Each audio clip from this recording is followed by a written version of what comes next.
You are listening to the Sports and Sorts podcast. Boone back choice, looking up, see ya! 3,000 history. Ladies and gentlemen, welcome to the main event.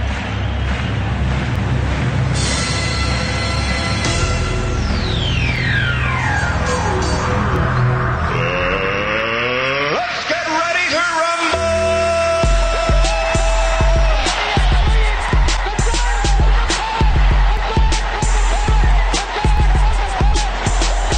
This one by Mattingly. Oh, hang on to the roof.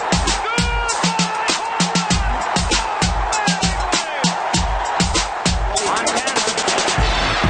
Looking, throwing in the end zone. 5 seconds left in the game. Do you believe in miracles? Yes!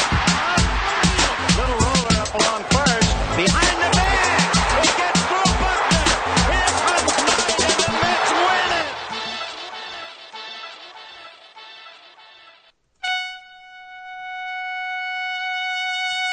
Yes! Welcome back to Sports and Sorts. This is episode 108, and we've got a great show today. And I am one of your hosts. My name is Shane Moore, And I'm your other host, I'm TheBriman. and we are coming to you live on a Saturday, the first of hopefully many Saturdays. And you can find this show anywhere podcasts are played, or you can find us live on Facebook Live at facebook.com/ShaneandtheBriman. I do take these episodes and post them on our YouTube channel, so you can find that. I think you can find that on our Facebook page, find it on Twitter. Anywhere you go, you should be able to find our YouTube channel. If not, just type in Sports and Sorts into the search bar like you can with any of those podcasts, places that you can find the podcasts. And you will find us by just typing in Sports &Sorts. Or you can go head on over to www.sportsandsorts.libsyn.com. So we got a great show today. A great show. I mean, it could be the best show we've ever had. But that's not saying much. So we got a great show today. So let's go. You are listening to Sports and Sorts with Shane and the Briman. All right. So some news started to, there's some rumors out there yesterday. And the rumors have turned into less than rumors, actually more than rumors. They are kind of almost official. I don't know if it's actually official yet.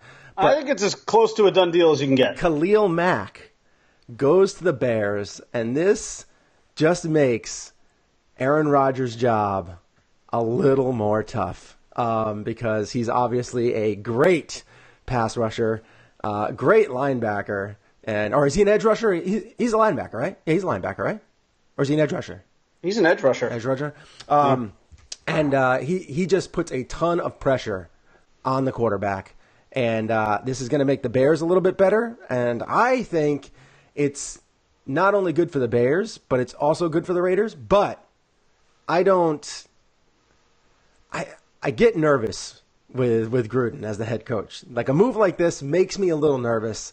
I know this is probably a big gut punch to Derek Carr. I think he's probably a little upset right now because he's going to be.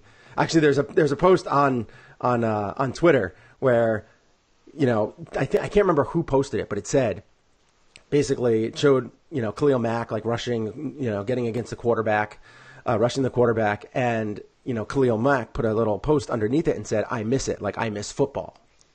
And Derek Carr posted under his and said, "I miss you." I miss you, yeah. Yeah, I saw that. And now that missing is going to be a lot more because he was a talented a guy, and they're gonna lose him, and he's gonna sign some kind of mega deal with the Bears. And that's what I think is happening right now. They're working out the contract details. So, what are your thoughts? I mean, you're obviously more of an NFL guy than I am. My take on this. I'd like to hear your take. My take on this is probably a little surprising. I actually think that this is a move that kind of benefits both sides. Yeah. Here's the thing, and most people probably think that that's kind of a little crazy because Khalil Mack is in the prime of his career and is one of the top 3 or 4 players at his position. Oh yeah, easily.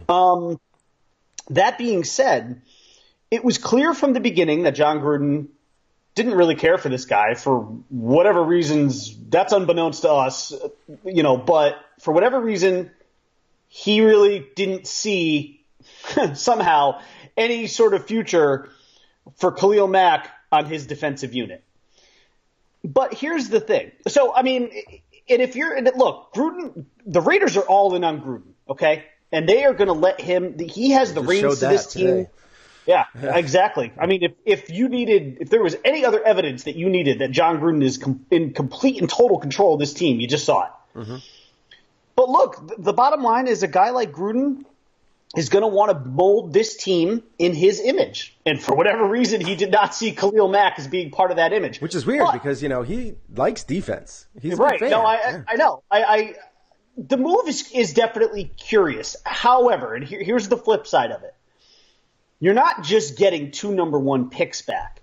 You're getting 2 number 1 picks back from a team that, even though we think they will be improved, and they will be improved even with Khalil Mack, it is a major uphill climb in that division that they're in. I mean, at best, to be honest, the Bears are probably finishing 3rd in that division, and they could still finish in last. So not only are you getting 2 number 1 picks, but you're going to probably get a couple of high number 1 picks. Because assuming they're going to be picks for 2019 and 2020, I mean, unless the Bears make a monumental leap, do you see the Bears, certainly not this year, but even next year, do you see them leapfrogging either Minnesota or Green Bay? At best, I can see the Bears next year.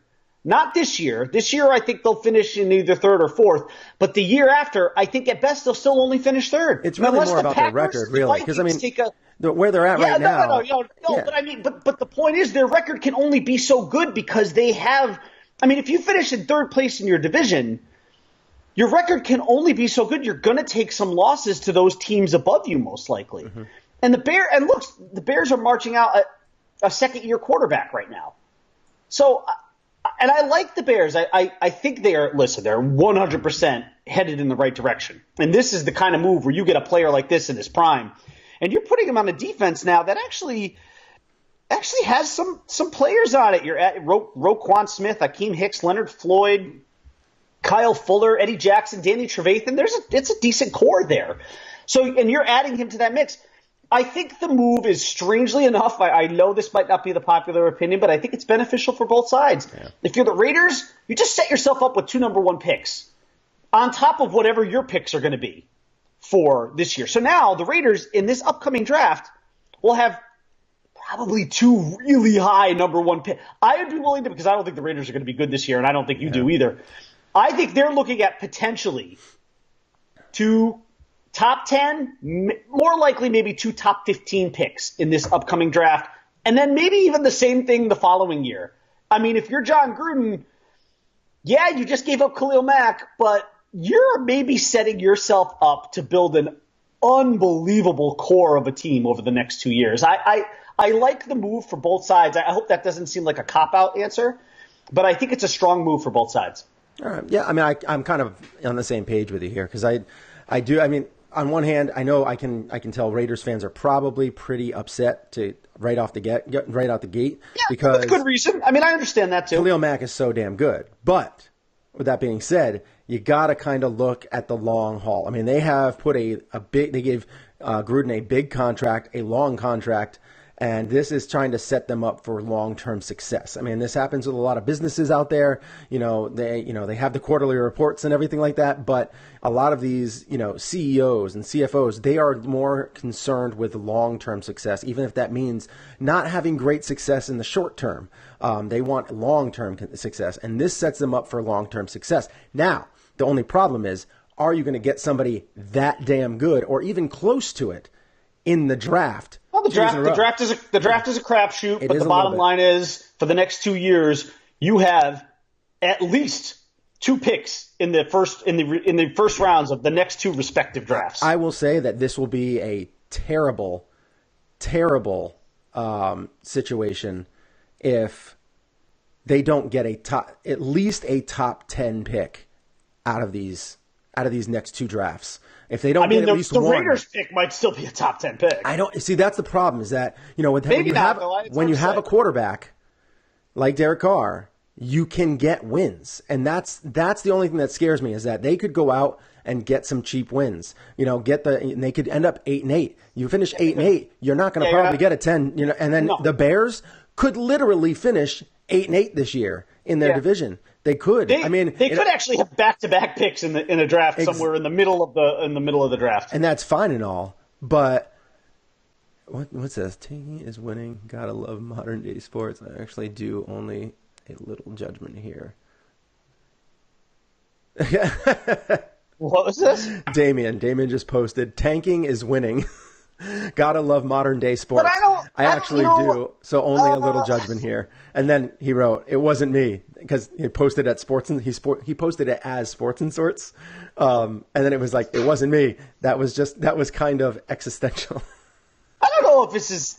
I don't know if it's tanking. Look, you definitely did just trade your best defensive player, so it's kind of hard to argue that it's not. Yeah. But look, the NFL is, if you're trying to set yourself up for long-term success, the way to do it is through the draft. And that's no secret. Well, the draft. And the NFL is so, and you know this, and Damien, even though I know Damien's not a big football guy, he knows this too, that the difference between the NFL and every other sport is that in the NFL draft, you're getting guys that especially in the first 2 to 3 rounds, they're ready to you are getting guys that are immediate contributors. It's not like baseball. When you draft a guy in baseball, you're waiting 5 to 7 years before you even see him. It's a huge learning curve in baseball. It's totally different. So the NFL, if you tank for a year, that might be it. It could just be a year. Because you could immediately set yourself up to be right in the thick of things the following year if you get your draft picks right. But it's a crapshoot because it's a draft. Yeah. But that's the same with any sport. There is no such thing as a sure thing pick. There's always guys that we think are going to be great and that we assume are going to be great. Yeah. But it doesn't always work out that way. I mean, it's good that they gave themselves 4. So that's. Yeah. I mean, listen, for every Ezekiel Elliott, there's a Brian Bosworth, right? I mean, there's always a guy who you think is a sure thing that's not going to pan out. Right. I mean, for every Peyton Manning, there's a Ryan Leaf. I should know because I thought Ryan Leaf was going to be the one who was going to be the Hall of Famer between the two of them, not Peyton Manning. So. Now, you can't see this, but I posted Damien's latest comment, and he, it's a little cheeky here. He said, "Unless it's Andrew Benintendi, then it's just a year." With the smiley face at the end. Yeah. So he's feeling himself right now with those Red Sox. I don't blame him. Should be. It is one of those things that, you need in football drafts. I mean, obviously, look, Saquon Barkley was a top 5 pick. And where is he? He's projected to be one of the top fantasy running backs this year. Oh, he already is. So we had my big draft this past Sunday, and he was he the ours is a keeper league though. It's a little bit different because a couple of guys get kept, but I think he was whatever Matt was the second. I don't know. I thought he was the second overall pick after not including keepers. I think he was the second pick. Right. So I mean, some guys have high scores on him. I don't blame him though. He's going to be a massive part of that offense. Yep. Do you know how many touches that guy's going to get? Mm-hmm. He might for a rookie, assuming he's healthy. I would put him somewhere between 325 to 350 touches. Yeah, he's gonna be a big part. He's gonna be a beat. He's Ezekiel Elliott. He's going to be that kind of guy. Well, let's see if he's going to be I think everybody thinks he's going to be Ezekiel Elliott, but we'll have to wait and see. No sure things, but if I had to guess, that's what he's probably trending towards. And I would imagine if he's as good as we all think he's going to be, he'll get that many touches because he'll be a big safety valve for Eli. Yeah.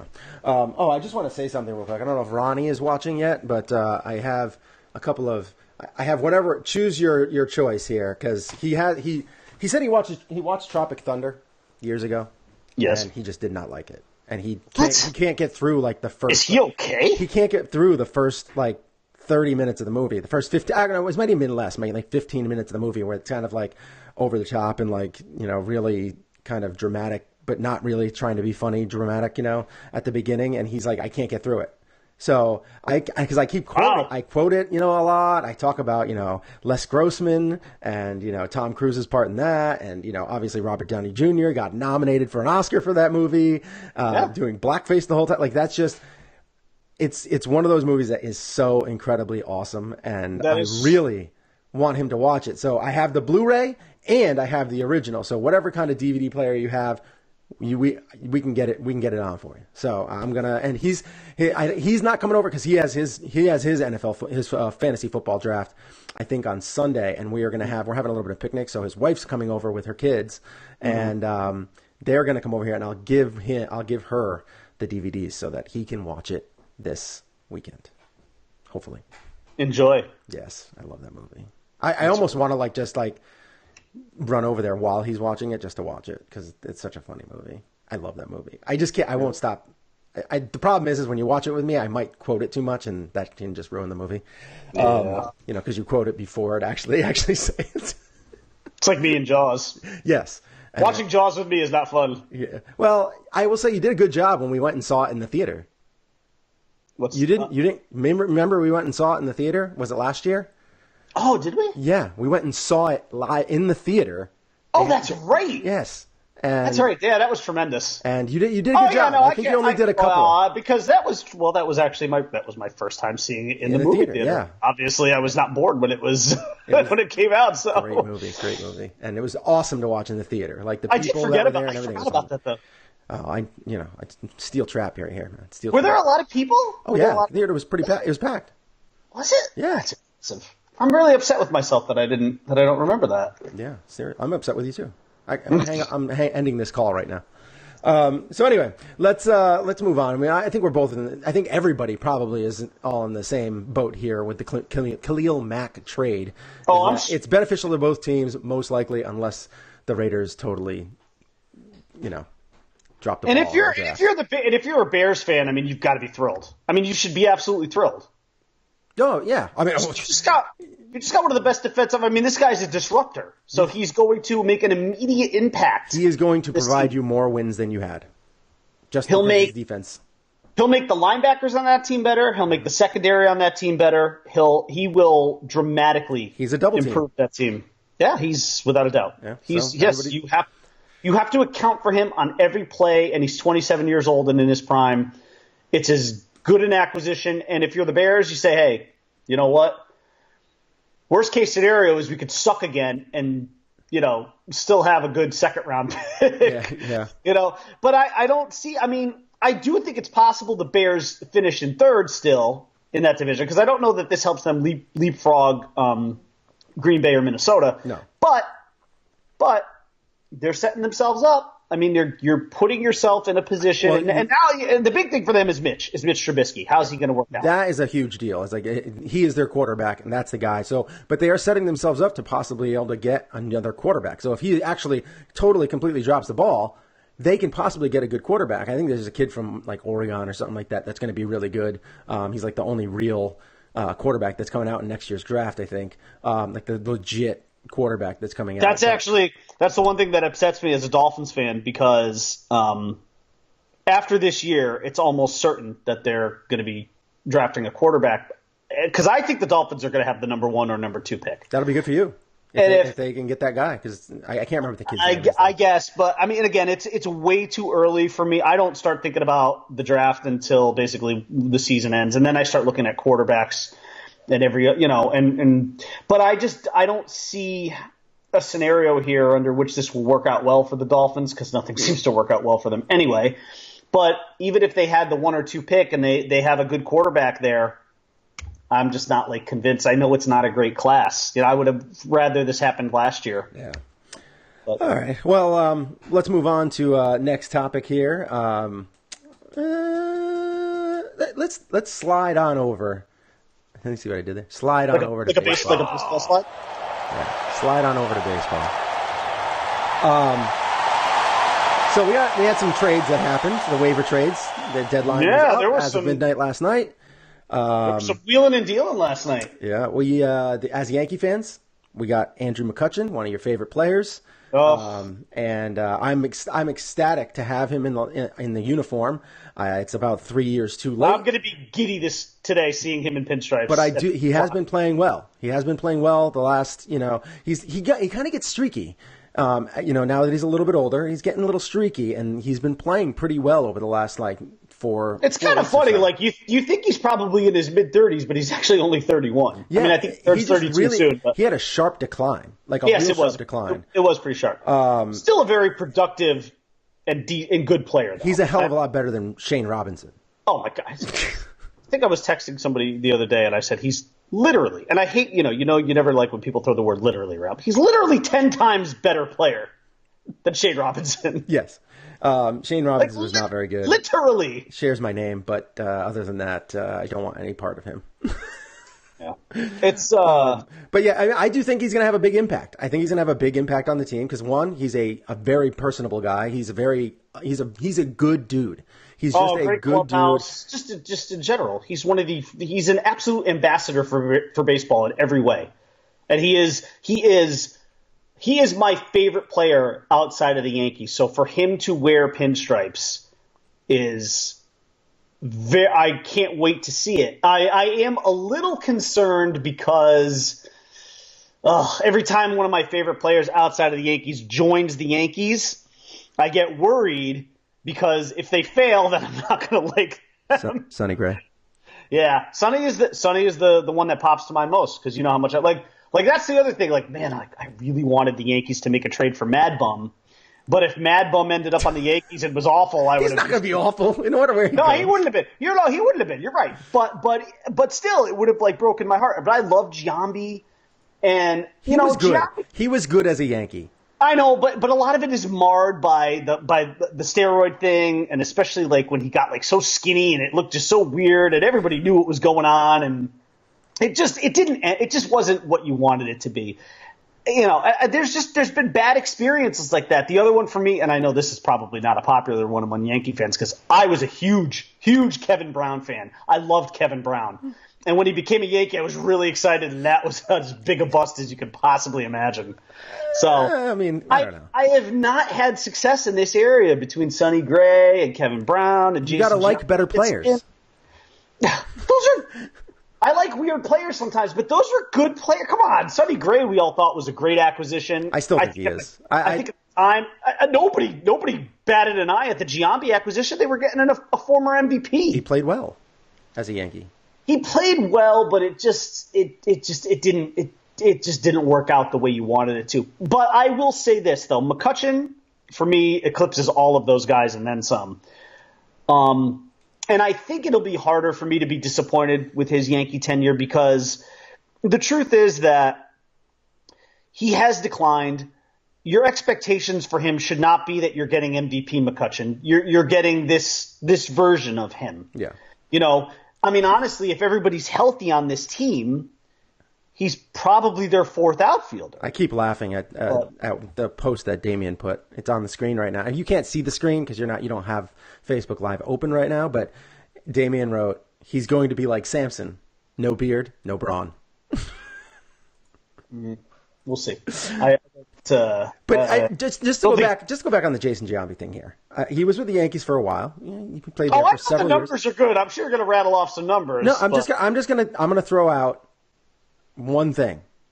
And he was a top 20 MVP candidate 4 times as a New York Yankee.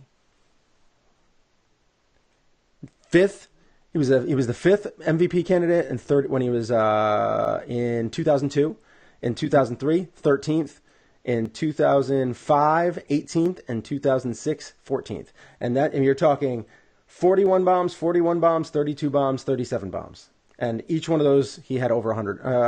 In the 2005 he only had 87 RBIs, but all the others he had over 100. And yet for some reason, don't you still kind of look back on it and say, maybe it was because there was no championship in there. Yeah, probably, but he had 209 home runs as a Yankee in 7 years. That is a lot in 7 years. That's good. It's good. It's 30 a year. 260 average, 404 on base percentage, and a 521 slugging and a 925. What were they? OPS. You know what it was? What were like the last couple years though? Like how did it end? The last couple years? Yeah. He was hurt a lot, but that's part of it. So his last year as a Yankee, when he was 37 years old, his last year, he hit 32 home runs and 96 RBIs. Did he really? Yeah. Maybe I should change my narrative on that. I don't know. It still just left me with an unsatisfied feeling. But look, he played 8 years with Oakland, and he had a batting average of 300, and that's the only thing that we missed was the batting average. Well, but listen, his park. on-base percentage as an Oakland he was 406. With the Yankees, he's 404. And that's the important number, right? And he was 938 OPS with the A's, 925 with the Yankees. It's like almost identical. The numbers do tell a different story, I guess. Yeah. But I don't know. For some reason, that one. All right, I guess you can't call that a failure. Not in the Kevin Brown ilk for sure. No, I mean it's just it is one of those. It's just he always gets, I think, trashed more because we wanted a higher batting average, and it just didn't. It didn't matter. He still got on base just as much of the time. I think you wanted that, and I think you wanted a World Series, and you didn't get those. Well. That's not just his fault.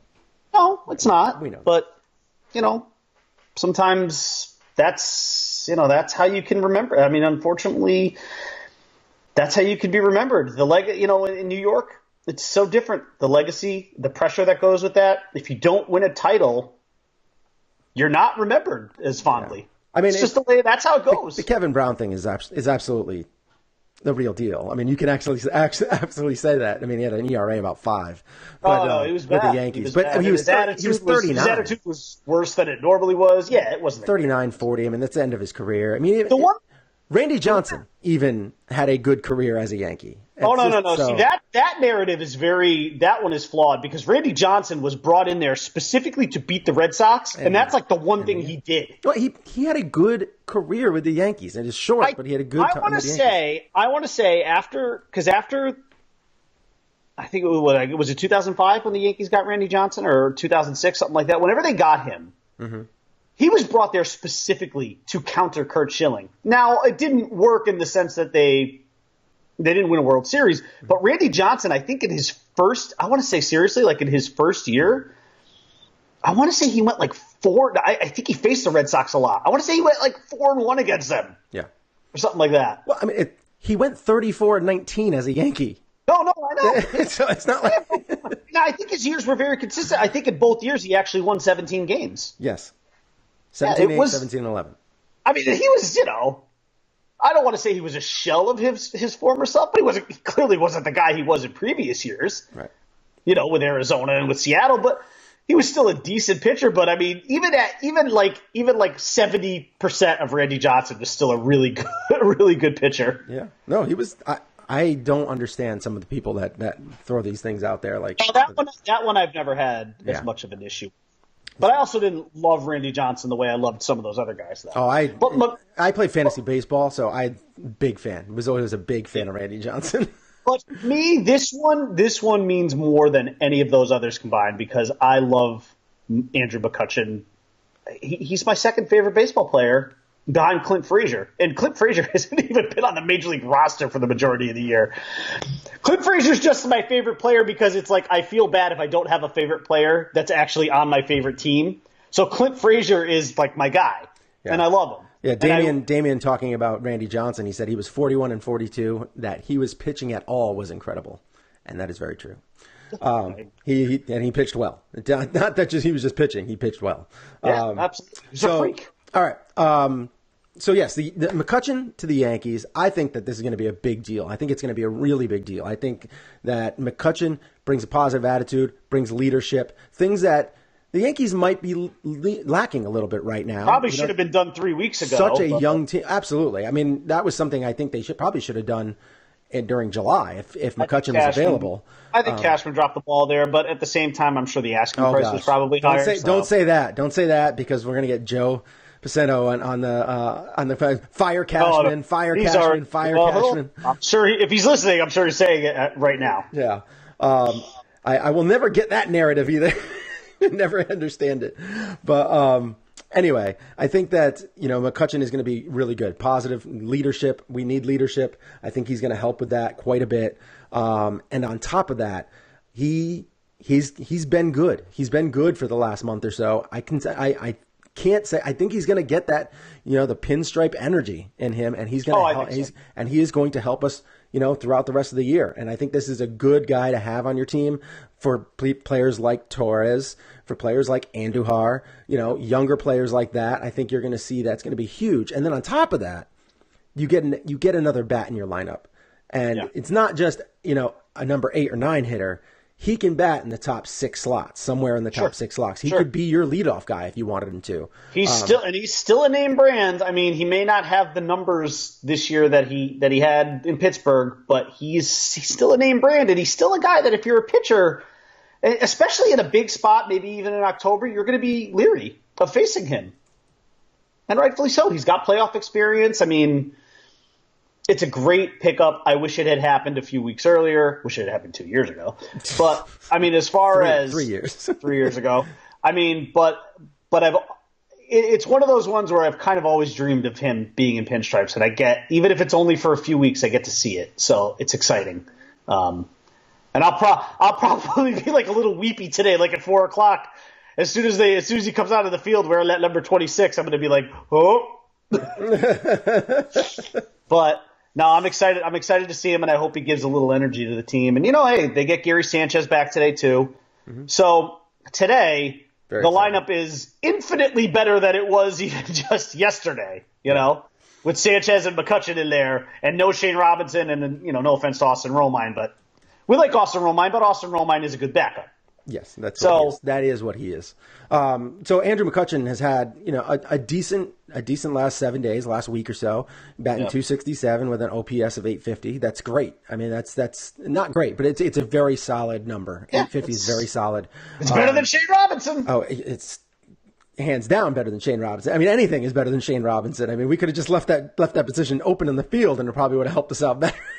This is where Joe Pacetto is saying these are the New York Yankees. How are you trotting Shane Robinson out there in right field for a team that has World Series aspirations? Yeah, and I mean Andrew McCutchen he's going to be. I'm very happy to have him on the roster. It's going to be very good. And you said that they also got Adeiny Echevarria, which is good. I am good defensive player. It's a good defensive help.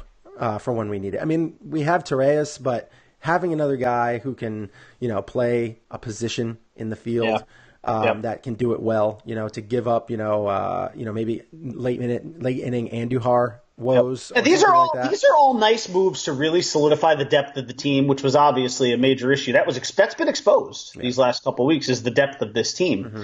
And I think Cashman is making those moves. I mean, obviously these moves are all the Yankees have and had World Series aspirations from the get-go this year. So all of these moves are to fortify this team for October, because that's still what Brian Cashman sees. He still sees the ultimate goal for this team this year as winning a World Series. And that, I mean, despite what Boston has done, that has to be the goal. If you get in the playoffs, anything can happen. So I mean, you just got to win that one game, whether it's in Oakland or in New York. Playing against Oakland, almost certainly at this point, you have to win that one game. And I think they have set themselves up as best as they possibly can to win that one game. The problem is it's just one game, and it makes it really tough. It's really, really tough. Baseball is one of those sports that any given day, any team can beat any team. The worst team. Right. We've gone through that with the White Sox and the Tigers. I mean, we've lost to them, and they are some of the worst teams in baseball. But so Damian writes, could be worse. You could be the best record in the league with World Series aspirations with Boston's bullpen. Dombrowski, for all his strengths, just can't build a pen. Well, you know what the problem? I think the issue there too is, and I'm sure Damian knows this, is that the competition for relievers at the trade deadline is fierce. Yeah. I mean, we all saw the Kansas City model a few years ago, and that made this bullpen craze. I mean, it's nuts. And I think I think the problem for Boston, and I'm sure Damian, of course, would attest to this, is that the Red Sox just didn't have the chips to compete with some of these other teams who were able to acquire relievers. And look, Boston. Listen, if you're Boston, you're still feeling pretty good about what you're going to battle with there. You still have a team that's 50 games over 500. It's absolutely insane. So they're still the favorites no matter what. But yeah, if there is a chink in the armor, that's it. Mm-hmm. Kink. Is it a kink in the armor? I'm sorry, I got the word. This is a chink. Chink in the armor. It's a chink in the armor. That's it.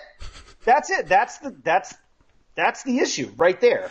Now, I mean, we'll see how it plays out. I still think October is going to be a coronation for Boston, but, I'd love to be wrong. Right. I love being wrong. We all know when I'm wrong, good things generally tend to happen. It usually means the Patriots lose and the Red Sox lose, so we'll see. All right, so we have next topic is Aaron Boone gets ejected last night. I love when your manager goes out there, screams at the umpire, and absolutely gets, a little bit crazy. Oh, he went bonkers. And it was very brief, but his bill of his hat was like slamming into the umpire's head. So awesome. I get so fired up. Like, it's one of those things. I think I said this last year, like when Joe Girardi would get tossed. I'm like up and I'm like laughing and like, yeah, get him, let's go. And I get all fired up, like, because I know it's going to fire up the team most likely. I mean, when your manager goes to bat for you, when, you're not getting calls that you should be getting, it is a big time, it just gives you this next level energy. And the Yankees responded. They came back next inning, hit a bunch of home runs, right? And they hit 3 home runs in an inning, and then after that, they gave up the lead again. But then they came back again and scored another 3 runs in the bottom of the 8th. I mean, it was phenomenal to watch the actual ejection. Phenomenal to actually see what kind of transpired after the ejection. Mm-hmm. But you made a little post about Aaron Boone getting ejected. Mm-hmm. You said, Aaron Boone gave us one of the more demonstrated home plate arguments and injections. Demonstrative. The word is demonstrative. What did I say? Demonstrated. Oh, did I? Demonstrative. Demonstrative. I'm good. English is my second language. It sure is. Before the Yankees come back, 7-5 win over Detroit. Let us know what your thoughts are on the tirade. And Christine wrote, my wife, she writes, it was fantastic. It was brief and to the point, and then in parentheses, and entertaining. And my mom, she wrote, loved it. Spot on. But to Christine's post, it was fantastic. It was brief and to the point and entertaining. Brian responds, my wife says that to me all the time.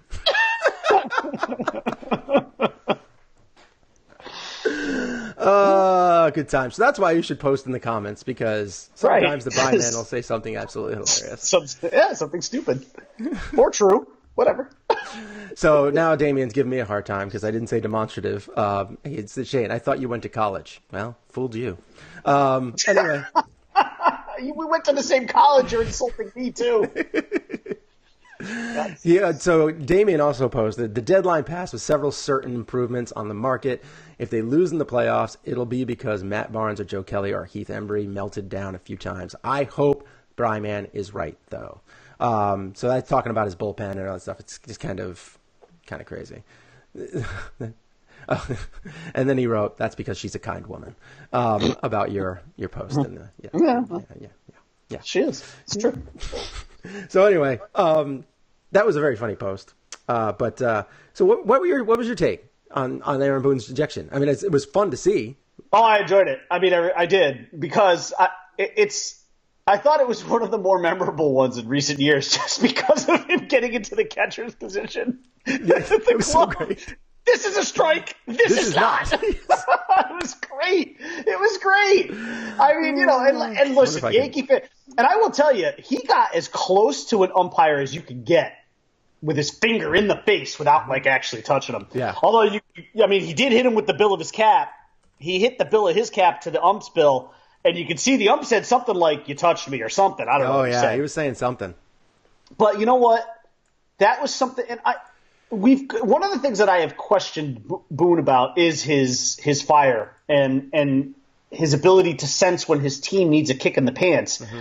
And I think he finally sensed it last night. Like, okay, we're about to lose 2 games to an absolutely woeful Detroit team. I got to do something. Even if I got to make it up, I got to do something. I got to do something.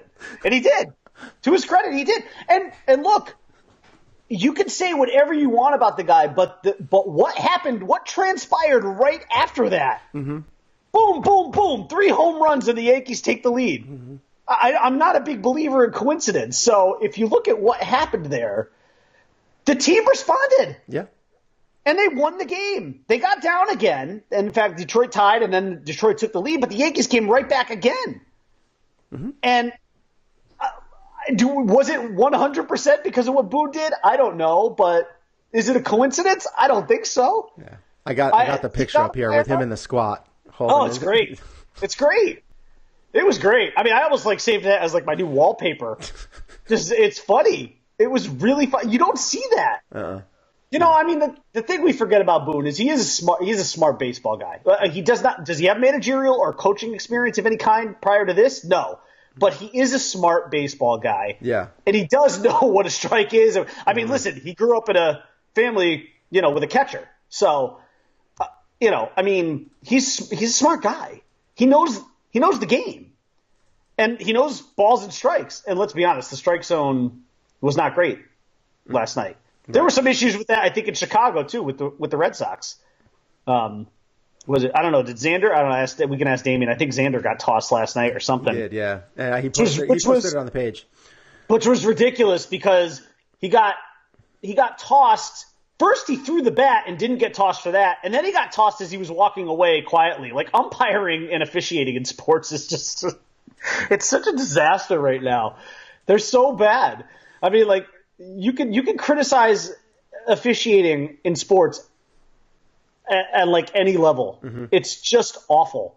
And that was a really bad example. You should have tossed Bogarts after as soon as he threw the bat. Not a few seconds after as he's walking away and not saying anything. It was weird. Yeah. It's just weird. Yeah. What I really like is I mean, you saw that Wally Backman ejection recently, right? The Wally Backman where he was in the minors. I posted it on the page a little while ago. Oh, I did. Yes, I did. Yes. And he threw every bat ever out onto the field. It was amazing. Great. Can you imagine that happening in the pros? And that doesn't happen that often. No. Can you imagine the cleanup? That's amazing. I mean, just so awesome. I at that point, but see, that's taking it too far. I think at that point it was so methodical, though. He just really took his time doing it. Yeah. Well, and I think that's the problem is with Boone's, it was done so quick to the point and done. Yeah, right. That it fired up the team. I think Wally Backman doing that was you at that point in time. You start off, you're kind of like, yeah, get him, and then all of a sudden he starts throwing then you're laughing at him. Right. You almost lose respect, It's right. It's not even lose respect. I think you just lose the moment. You're losing the energy. Yeah. Because it's just that it turns into a comedy routine. Yeah. And that's what it's exactly it's like and then he sketch. finished it. He was like, "Hey, Doug, let's go to beer." That's what he's done. Yeah. It was funny. It was really funny though. I did enjoy that. It was good. That was funny. All right. So I think that's pretty much it about Aaron Boone and the Yankees. I mean, we got a couple of nice pickups. I'm pretty happy with the waiver trade deadline. I am positive going forward. How about the 1 through 6 of that Indians lineup now? We got to talk about that. Well, I don't know. It's Donaldson. I don't know how healthy he is. That's what worries me. And now they're gonna. I mean, if he's healthy, that is huge. That is absolutely because enormous. You could put him at third and then move Ramirez. Exactly. Yes, and now you have 2 MVP candidates when they're healthy. At those positions, and you have Lindor, who's an MVP candidate. But that top 6 lineup is nuts if Donaldson is healthy. Yeah. I mean, it's scary now, but I mean, if if he's healthy, Lindor, Ramirez, and Encarnacion, Frank Encarnacion, and now Donaldson, Brantley. I mean, it's just stacked. Mm-hmm. It's a stacked 1 through 6. It is nuts. A very, very impressive lineup. And that's not even talking about Kipnis. I mean, it's like Yonder Alonso. Yeah. Those are just like throwaways. Like Yonder Alonso's like your 6th or 7th batter now. Their team is very impressive. That's a team that's scary going into the playoffs. Really scary. Yeah. Well, but the problem they're built for October with Kluber and Bauer and correct. But Cody Allen has been Yes, struggling. Yes. Big time. And, Andrew Miller's gone. I mean, he's done. Right, so like their bullpen is like the Red Sox right now, little struggling. They're trying to get a little crazy. But he wrote, Damian actually wrote that the Indians scare the crap out of him. They should. They should. I mean, Lindor. Tough lineup to navigate. Lindor is a talented player. In my opinion, I think he's actually more valuable than Ramirez. I still think that Ramirez is one scandal away from a PED substance thing. I just don't see him being that kind of guy. And he just happens to be doing it kind of year after year, but his numbers really jumped up a couple of years ago. I just don't see him as that kind of a talent. I'm waiting for the Cano thing to drop, where PED and then he's out for, whatever. I don't know why I have that in me, but just what I've seen, I just feel like that's where he's at. All right, so Aaron Boone ejected. Damian had an actually pretty cool post, and he actually didn't post it. You had a chat. You posted it a chat between us, and you were talking about Jim Kaat. And this is what Jim Kaat said. He said, "Please forgive my cynicism, but the only thing team about many MLB teams now is the laundry. Proud to be a member of the 1965 Twins and 1982 Cardinals. Both went to the World Series without using a player from outside the organization. Real teams, real baseball, earned our ring, didn't buy it." This is a guy who, it's weird because, for one, he was employed by the Yankees for quite some time. And the Yankees are known to have that. And free agency is a big deal in baseball and a big deal in a lot of sports now. And I think you posted that it was the kind of an interesting old school line of thinking by Jim Kaat that even got Gammons a retweet. It might be worth posting. So Damian, he wrote here, "My take is that it's just a get off my lawn moment." I think that is kind of like, it really sums it up because he was talking about the 65 Twins had to be built from within. There was no free agency to buy players with, and 1982 wasn't too long after that change. So front office thinking was still adjusting to the old system. And that's very true. Yeah. It is it's absolutely an old school. It's just antiquated. Get off my lawn, kind of. It's an antiquated line of thinking. Yeah, and it's in sport, not even just baseball, in sports in general. Teams are now built. I think the most successful teams are teams that are, ultimately built from within. Your foundation from within. Your foundation is from within, but then you supplement, with other parts. Yeah, that you usually get through free agency. And that's what the Yankees did with the core four. They had Jeter, Bernie. The Yankees' success over the next few years will have nothing to do with Giancarlo Stanton. It'll be Judge, Torres, Andujar, Gary Sanchez. That's where, I shouldn't say it'll have nothing to do with Stanton. Stanton's a big piece. Yeah. That would be, that's irresponsible to say that. But it's like getting Tino Martinez, and it's like getting, Paul O'Neill, and it's like getting, David Justice for that short period of time. And, when he came in, he hit 21 home runs in like a month. And let's be honest, the Giancarlo Stanton trade first of all, it was a trade. It wasn't even a free agent signing. Right. It might as well have been. But the truth is that, he's not just a piece though. He's certainly a large part of it. But the thing with him was he wasn't even necessary. They got him because he fell in their laps. Otherwise, they were not actively pursuing him. No. They just had the means. They had the financial means to take him on without going over the salary cap threshold. 9 out of 10 teams, if not 10 out of 10 teams with the means would have done the same thing. Yeah. Well, yes, let's get the NL MVP and add him to our lineup. Why not? Uh-huh. But listen, the Yankees' success going forward, of course, is going to be predicated on Judge, Glaber, Andujar, Sanchez, Clint Frazier. Those are the guys. Those are the guys that are going to carry the mantle. You threw Clint Frazier in there. Well, I still think he's a big part of it. I think he's a big part of it. Do you want to throw Bird in there? I want to throw Severino in there. You got to throw Sevy in there. No Greg Bird? Mr. Glass? No? No, I can't. As much as I like Greg Bird and I still kind of support him, it's hard to make the argument right now. He is currently benched for Luke Voit. I'm sorry. I know you have a little bit higher of an opinion of Luke Voit than I do. I don't really have that high of opinion of Luke Voit. I think at best he's a poor man's Shane Spencer, and that's just not. that's not what you want. Yeah, I mean, I think he's. I would have to look at the career of Shane Spencer again. I think he's more on par with Shane Spencer than you think, but I think that Shane Spencer was player. Successful because he saw every possible fastball that you could ever see from a pitcher, because he was the only guy you were least afraid of to throw to in that lineup. Yeah, exactly. So and he was successful because of that. He's like, listen, I can hit a major league fastball. I mean, Greg Bird can't hit a major league fastball, bro. It's horrible. It is. Like, the one pitch that you should always be able to hit is the one pitch that Greg Bird can't. Not the curve, not the slider. Yeah. I mean, so with the Yankees, Shane Spencer, I can't believe we're talking about Shane Spencer. Shane Spencer had a 262 batting average, 326 OBP, and a 754 OPS. It's not like he's great. I mean, he had okay numbers. He had a couple of years where he hit double-digit home runs. He had 10 home runs twice with the Yankees. Never really got more than 80 games with the Yankees. I think one year he had 94, but he played one of his worst seasons. I think Luke Voit with the Yankees is already approaching the numbers that Shane Spencer did in about a third of the at-bats. So I can't say that he's going to be out of baseball. Yeah. I think he's serviceable on your lineup, in your lineup. I think that right now they're riding the hot hand. They should.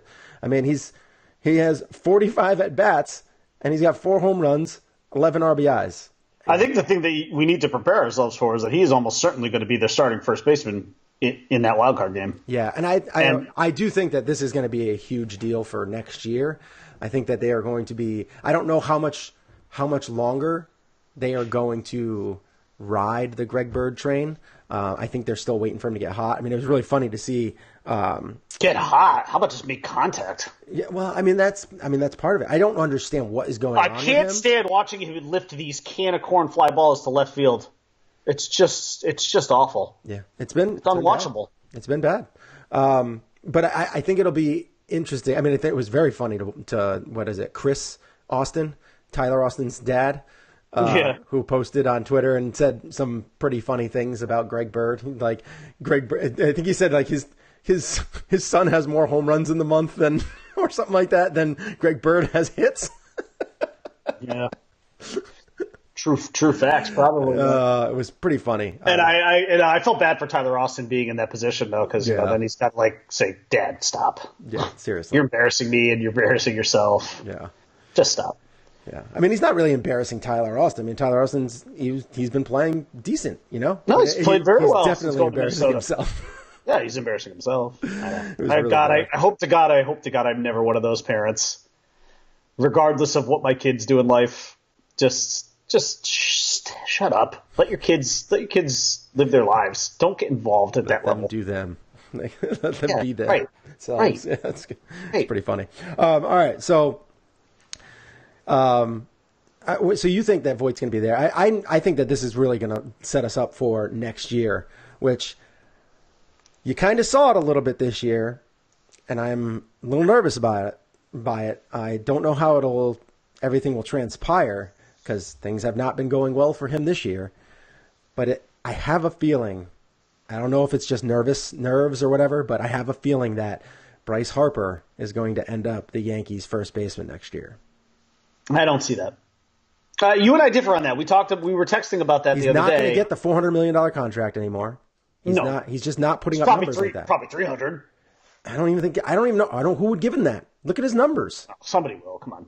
I understand what you're saying, but still somebody's going to say this is a former MVP in his prime. It's still, I understand that. Yeah, listen, he picked a bad time to have the year he's having. In a contract year, he picked the worst possible time to have this kind of year, especially when that team was expected to win that division handily.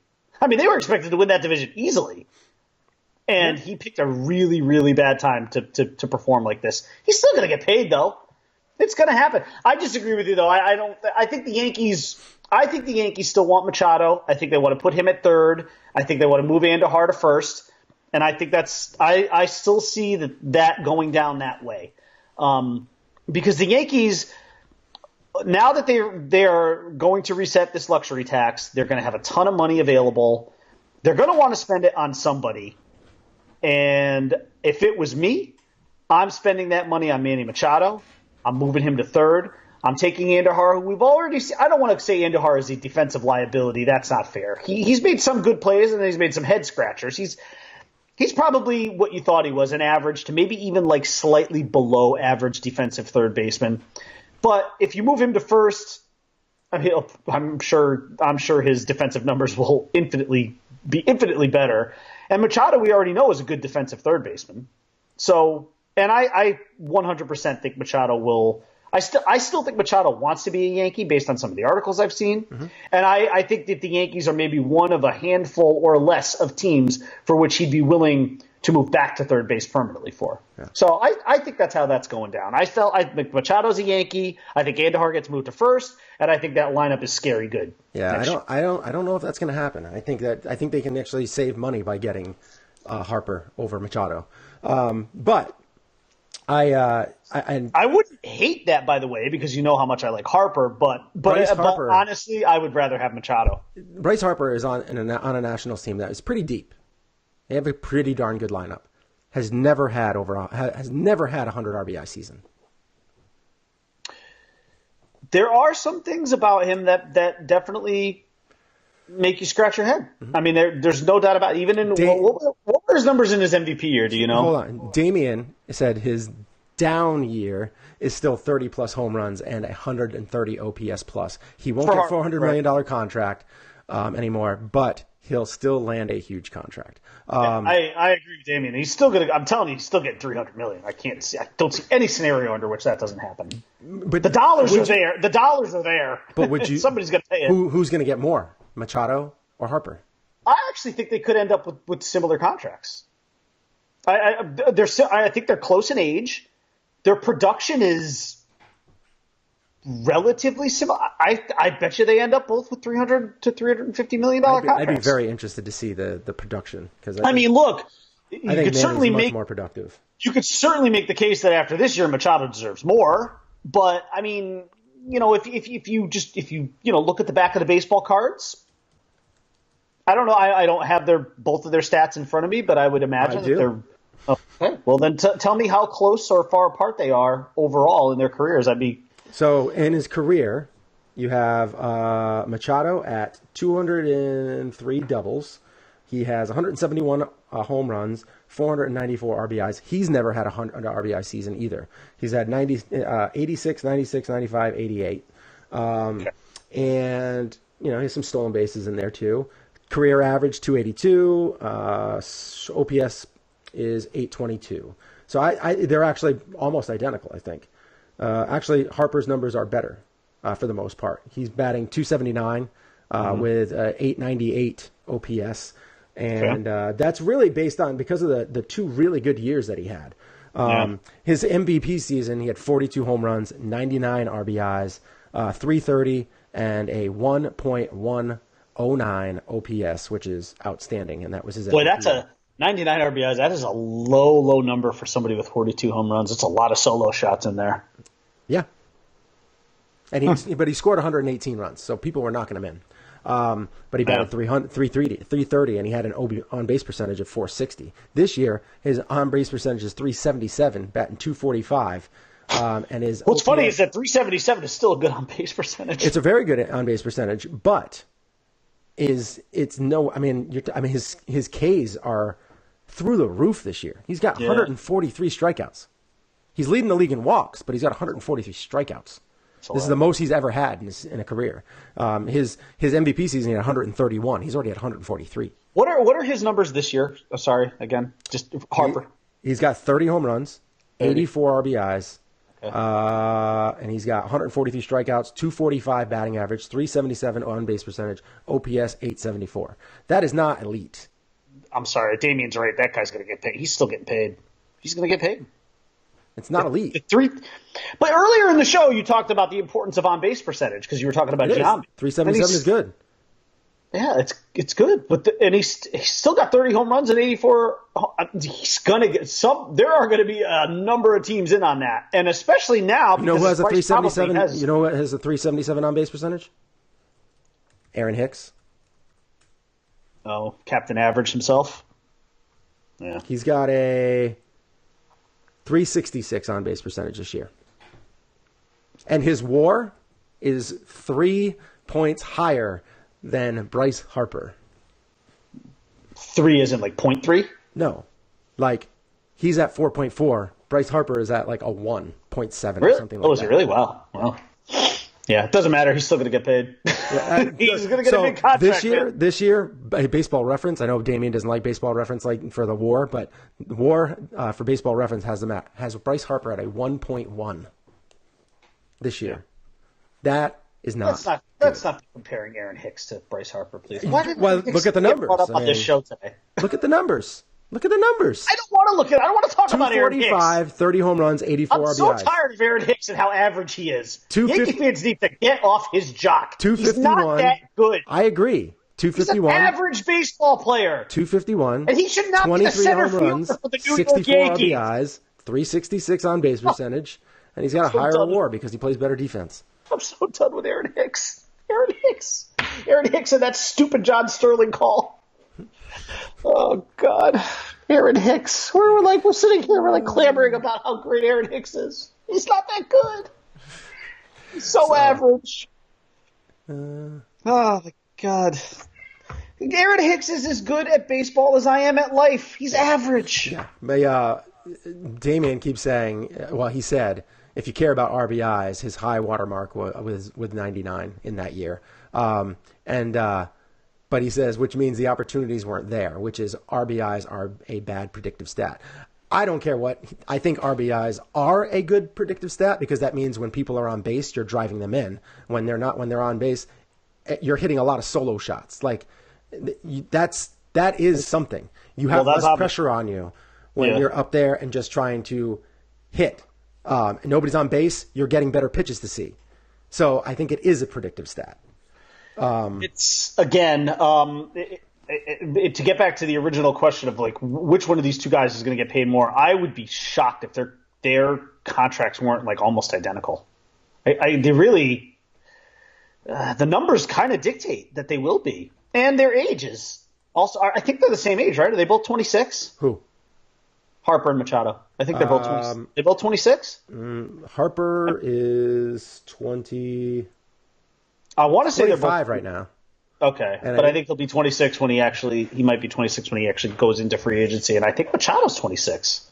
He is 25. They're both 25. Okay. So they're both 25. I mean, they are. I mean, if you're these guys, you could not possibly be entering free agency at a better time. And they're both gonna get huge dollars. Huge money. So Damien said, you get better pitches with bases empty. I'm pretty sure pitchers feel more pressure to throw strikes when there are runners on, especially with runners in scoring position. I absolutely 100% disagree, and I would say that as playing baseball in college, it is much tougher to get good pitches to hit because they do not want you to hit. Having a solo shot, they always say it. If you give up runs, you give up a home run, you want it to be one run in an inning. And they do not care about solo shots anywhere near as much. You don't want the crooked numbers up on the board.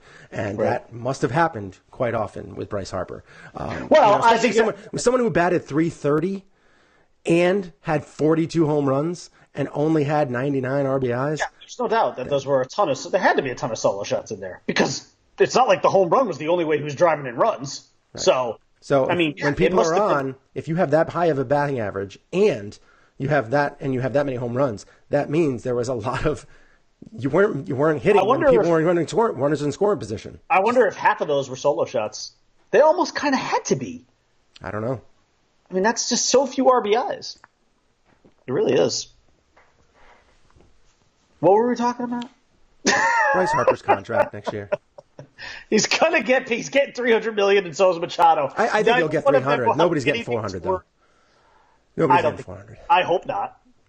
That's. Oh I don't know why. I just have a feeling that more likely that Bryce Harper is going to end up a Yankee than Manny Machado, because I think that the Yankees are happy with the way that the field is looking, because if you throw Manny Machado in there, you have to do some serious shifting. You have to throw Andahar, who is already not a great fielder, at a position where he's going to be in the mix on every play in the infield. So I think it might be a little nerve-wracking for them. And then you're taking Machado, who kind of wants to be a shortstop, but will play third, even though he's a much better third baseman than he is a shortstop. Right. I think that he's a more valuable as a third baseman. But I'm surprised that his agent's kind of not like. You do realize that your value as a third baseman is. He's a defensively speaking significantly higher than it is as a shortstop. Gold Glove third baseman, and it's very, very, very. It's just him having that attitude. I mean, he's still going to get a ton of contract offers, so it's not going to matter. But he's closing some doors to himself. I would just say, hey, I'll play either of the positions. Just show me the money, Yeah. I mean, like if his agent was, I don't know, it's not on his agent. Ultimately, it comes down to him. But I mean, if he really, if money is the thing that he's after most, which I'm sure it's not, but because he knows he's going to get paid a ton anyway. But that's how probably I would approach it. I'd be like, listen, I can play both positions fairly well. Yes, I see that I'm a better defensive third baseman, but I'll play either position, whichever one you want to sign me for. Either way, it's going to cost you $350 million. Yeah. So Damien actually posted one more. He said, shouldn't you be pitching to contact and trying to get the batter to roll one over? When we're talking about Bryce Harper and, not having a lot of production with random. I really think that in that case, his value was huge for on base, and he had a wicked high on base percentage that year.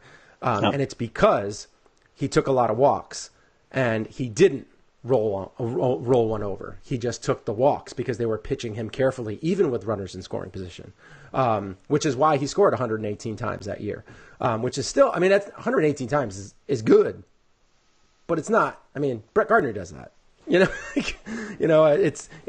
It's kind of, it's good, but it's not, I don't know, it's not elite.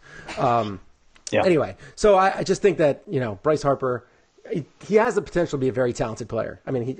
He's had a couple of really good years.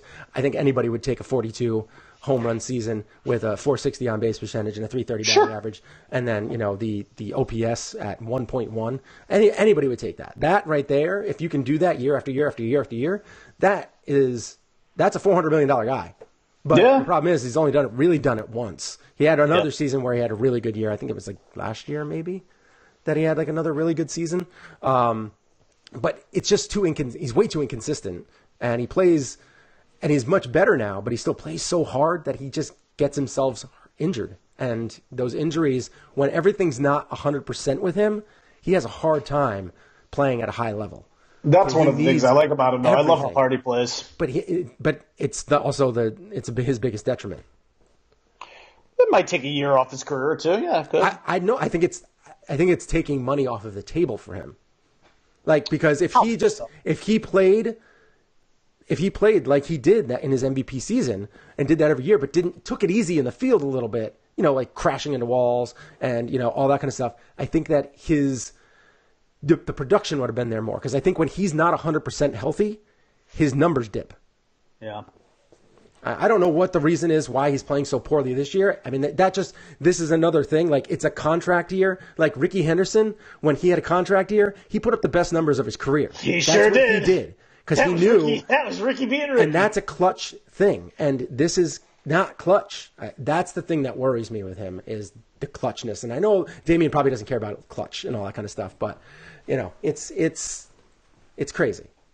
It's just crazy. So he said, Ricky now. What? Yeah.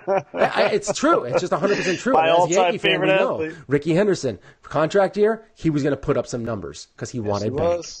Yes, he did. Ricky liked that money. Ricky cared about push-ups, sit-ups, and money. Yes, he did. And he cared about Ricky. Yeah. Ricky being Ricky. Ricky was Ricky long before Manny was Manny. One more post about Bryce Harper, and this will be the end. I'll let Damian say. He said Harper's OBP went up 42 points in his MVP year with runners in scoring position. So they were pitching around him. That said, you would rather he chase pitches outside the zone. I'm not sure how that would make him better. It's not that I'm not saying he wasn't valuable. I'm saying he was the most valuable player that year. I'm also saying that there's something about him that if you can't drive in that many runs, even if he was getting pitched around, there's still a ton of opportunities. And he wasn't taking full advantage of those opportunities. So that's all I'm saying. He was getting pitched harder, and when it's more difficult, you got to step your game up, and he wasn't able to capitalize. That's just what I'm saying. I don't mind the guy. I just think that people kind of overrate him a bit. But he has had some phenomenal seasons. That's fair. That's fair. He's still making $300 million this offseason. That's probably true. That's probably true. There's just no question about it. Oh, you know what I forgot to do during our Khalil Mack talk? Yeah.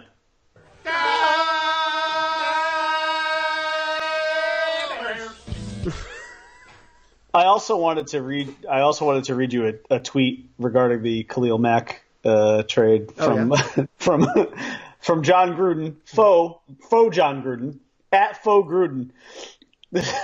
This is great. I'll try and do my best John Gruden imitation, but it's not going to be that good. Mm-hmm. Here it was from at faux Gruden. The reports are true, man. Khalil Mack has been traded to the Bears in exchange for an actual bear. He will play defensive end for us. And will go by the name Rupert. Raider Nation, please give Rupert a warm welcome. Rupert the bear. The reports are true, man. For an actual bear.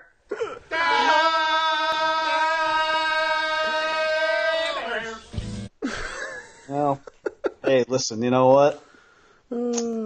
If you can get an actual bear on your defensive line. That isn't funny. More power to you if you get a real bear on the line. That's funny. Fantasy football drafts have happened, right? Yes. Yours has happened. I've had two. Yes. I have my third coming up in the beginning of September, right before the season starts. That's my last one. And I'm relatively happy with all three of my teams, actually. I am some good rosters. I'm really happy with one of my teams. And I'm so on the other team. I think I dropped the ball in the draft a little bit. I should have gone wide receivers a little bit earlier than I did, but I was stacking running backs, and I didn't even get the running backs that I wanted.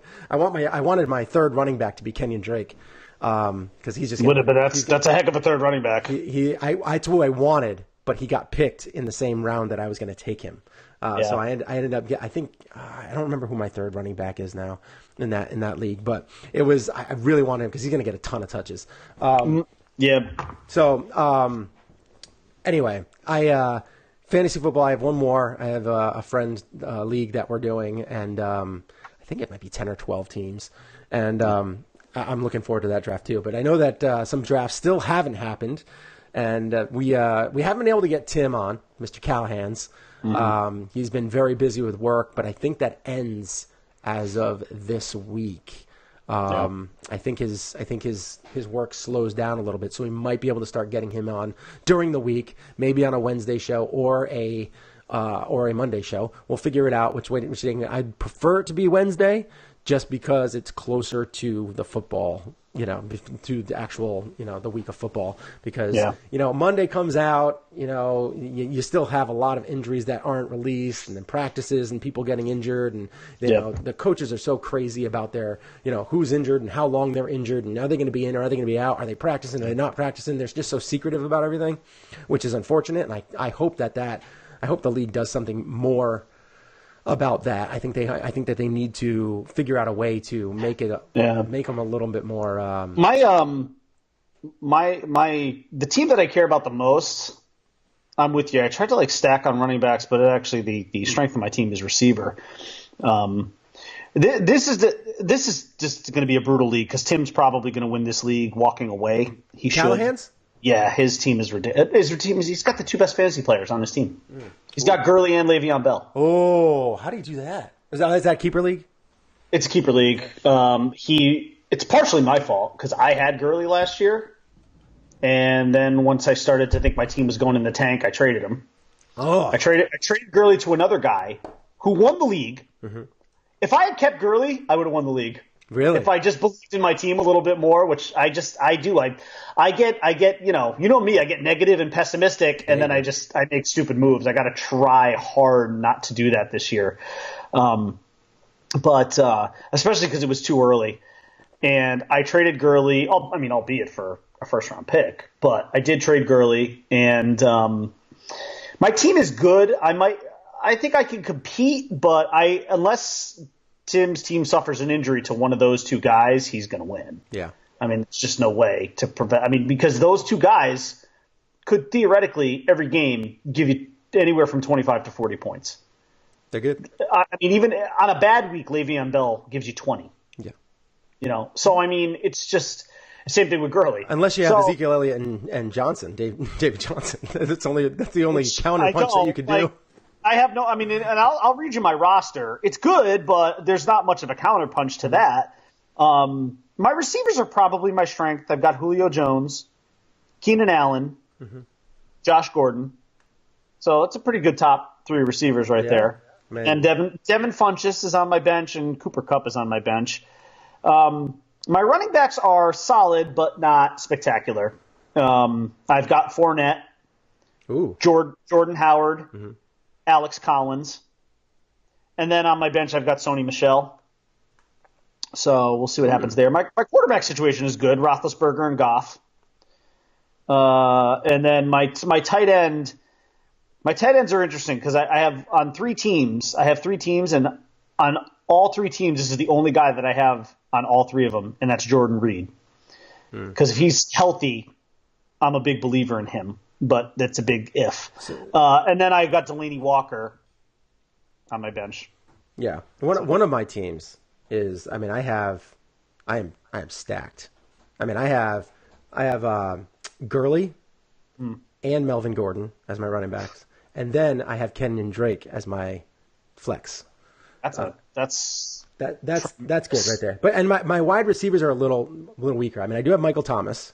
I have Jarvis Landry, but you never know what's going to happen with him. I mean, it could be good or bad because the quarterback situation that they got going on over there. And then I have Nelson Aguilar, who has been known to drop some passes, so it's going to be a little rough there. But I do have Josh Gordon as well, but I'm just waiting to see if he actually plays the first game, how much he's going to play. I don't want to throw him in there if they're only put him in there for 10 possessions because of his little hammy issue. But I do have Jared Goff as my backup, which was awesome, and I have Tom Brady as my starter. So that's good. I have a really stacked team there. That's the league I'm really happy with. The one that I'm not so happy with is I got Aaron Rodgers, which was great. That's who I wanted. I reached a little early for him. I did get him. My backup is Matt Ryan, which isn't bad. I think that's a good backup, but I wanted Goff. That's who I wanted as my backup. I have big expectations for him. I have Goff in a couple leagues. Yeah, and on this team, I have Ezekiel Elliott and Devontae Freeman and I have Alex Collins as my flex, that's still pretty good. And I picked up Adrian Peterson. I got him, which he could be good for them this year. He could be good for the Skins. They said that he's looking good. He's looking spry. And so I got him as kind of but do you know anything about Devontae Parker this year? Because I know you're the Miami Dolphins guy. I wouldn't touch him. Because I have him on the bench. He's one of my receivers on this league. I have Gordon. I have Josh Gordon. Look at the waiver wire and see who else is out there. Don't even bother with him. This is only a 2 wide receiver league, and I have Josh Gordon and Brandon Cooks. But I do have Julian Edelman, who I'm going to be sliding. Well, once he's off suspension, yeah. And I picked him up because I was like, I need him. And I have Emmanuel Sanders too. But, I don't know. There's something about him that he gets injured. You should tell me who's available on your waiver wire for receivers. I would not touch Devontae Parker. It's tough. I mean, this league it's tough. I'm not really. Is John Ross out there? Grab John Ross. I would take John Ross before Devontae Parker. Devontae Parker. He'll be lucky if he catches 10 balls this year. He's a disaster. He is. He's a disaster. He is not available. Yeah, that's not surprising. He's not available. Yeah, this league was the draft was tough. How about Dante Moncrief? I mean, especially with Marquise Lee going down, he's not a bad guy. I think he's taken too. Yeah, Yeah. What about your boy Corey Coleman? Don't talk about my boy Corey Coleman. How about Kenny Golladay? Oh, you know what? Moncrief is available. Moncrief's an interesting guy, only because with the injury, to Lee. Yeah, that's big. That is a big deal. But I do want to give a shout out to the league that I'm in. I have that one league that I'm in. It's the Dish Dudes League, which I don't know is. That's a nice trophy. That's a nice trophy. Yes, I am. Let's see. I back-to-back winners, 2016 and 2017. Tremendous. I have won this league. It started in 2010, and I've won the league 3 times. Wow. Yeah. Won it in 2010, and then back again. Let's get a look at that trophy again. Let me see. It looks heavy. Is it heavy? It is. I mean, it's not light. It's got some weight. It's got some weight. I mean, this is metal. Yeah, that's nice. maybe I'll. Yeah, that's nice. That's a nice little Lombardi trophy there. Oh, there you go. I got the on there. I'm right there. Shane Moore. With my team was I Can Watch Yes, because I was really happy when the DirecTV was having their feud with Yes Network. Yeah. And and they were Dish Network, and they finally were able to do it. So I put I Can Watch Yes because I didn't have the Dish Network, because this is part of the Dish Network team. Okay. I just happened to be related to the guy whose league it was, so he wanted me to come in.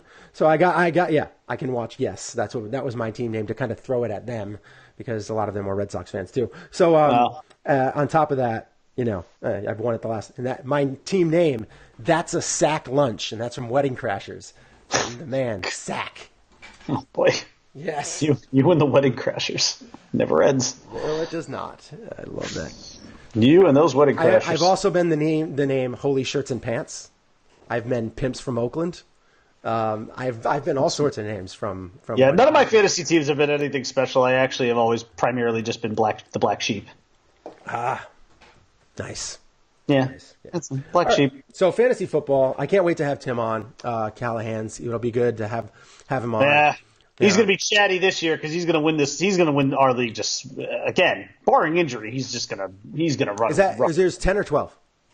It's 10. 10. I think most people do 10 teams. Yeah, 12. It's good. I think the one, the 12 team gets a little difficult. It gets very, very difficult because there's some that still do 14, which I think is crazy. I'm in a.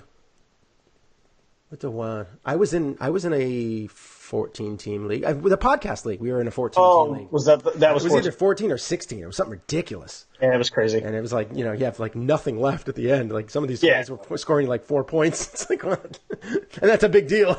Wasn't that the league we actually almost won? Yeah. Were we in the final? I don't know if we were in the final, but I know we made a run in the playoffs. Yeah, we did. Yeah, I remember that. Semis or something like that last year. So AL and NL MVP race. Let's go back to that. Damian posted a little. He had a post last night. And by the way, if anybody's out there and they're listening and they want to kind of get involved with the show, let us know if you want to write something about like football, tennis, anything like that. You want to be kind of the guy. Contact us, send us a message or email us at ShaneandtheBriman@gmail.com. You can send a message on Facebook, in the Facebook Messenger, or on our Facebook Live Facebook page at facebook.com/ShaneandtheBriman. And you can absolutely come over and we can talk and see what you have to say about football, and we'll get you on. You can be our football poster, or you can do something like that, because we are trying to get more people involved, grow this thing a little bit. So if you have football, like I said, football, tennis, golf, anything that you want to talk about right now, I handle a lot of the golf and basketball stuff.